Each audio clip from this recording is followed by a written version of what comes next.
Praise the Lord. സംഖ്യാപുസ്തകം 13-ാം അധ്യായത്തിന്റെ 30-ാം വാക്യത്തിൽ നാം ഇങ്ങനെയാണ് വായിക്കുന്നത്. കാലേബ് മോശയുടെ മുൻപാകെ ജനത്തെ അമർത്തിയിട്ട് ഇങ്ങനെ പറയുകയാണ്, നാം ചെന്ന് അത് കൈവശമാക്കുക, അത് ജയിപ്പാൻ നമുക്ക് കഴിയുമെന്ന്. മോശ ഇസ്രായേൽ ജനത്തെ വാഗ്ദത്ത ദേശത്തേക്ക് അയക്കുമ്പോൾ 12 പേരെ ദേശം ഒറ്റുനോക്കുവാൻ അയക്കുന്നു. അതിൽ 10 പേർ ഭയത്താൽ നിറഞ്ഞതായ വാർത്ത അഥവാ ദുർവർത്തമാനം എന്ന് പറയുകയാണ്. എന്നാൽ കാലേബും യോശുവയും വേറിട്ട് അവർ ദൈവത്തിന്റെ വാഗ്ദത്തത്തിൽ ഉറച്ചു നിൽക്കുന്നു. അവർ ദുർവർത്തമാനമായി പറഞ്ഞത് ഇങ്ങനെയാണ്.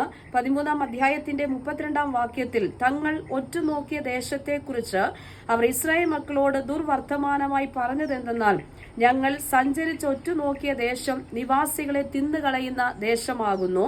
ഞങ്ങൾ അവിടെ കണ്ട ജനമൊക്കെയും അതികായകന്മാർ തന്നെ. അടുത്ത വാക്യത്തിൽ, അവിടെ ഞങ്ങൾ മല്ലന്മാരുടെ സന്തതികളായ അനാക്യ മല്ലന്മാരെയും കണ്ടു. ഞങ്ങൾക്ക് തന്നെ ഞങ്ങൾ വെട്ടുക്കിളികളെ പോലെ തോന്നി. അവരുടെ കാഴ്ചയ്ക്കും ഞങ്ങൾ അങ്ങനെ തന്നെ ആയിരുന്നു.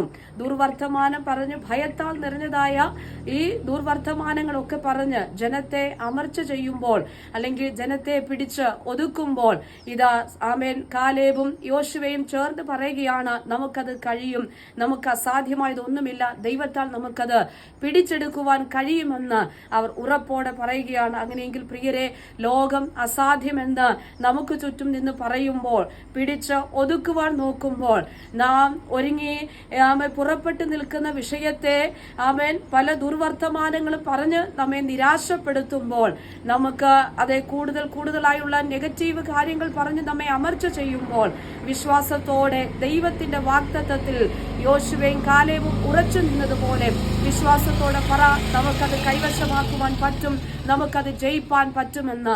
അങ്ങനെയെങ്കിൽ ഈ പ്രഭാതത്തിൽ ചില വിഷയങ്ങളെ നോക്കി ആമേൻ അസാധ്യമെന്നല്ല, സാധ്യമാകും.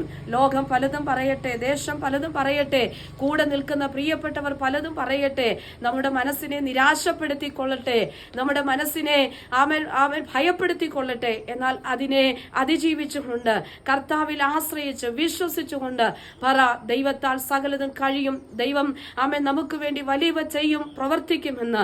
അങ്ങനെയെങ്കിൽ ഈ പ്രഭാതത്തിൽ ആ നല്ല ഒരു ഉറച്ച വിശ്വാസത്തോടെ ആമേൻ നല്ല ഒരു ജയത്തോടെ കർത്താവിൽ ആശ്രയിച്ച് മുൻപോട്ട് പോകുവാൻ ഈ വചനങ്ങളാൽ കർത്താവ് എല്ലാവരെയും അനുഗ്രഹിക്കുമാറാകട്ടെ.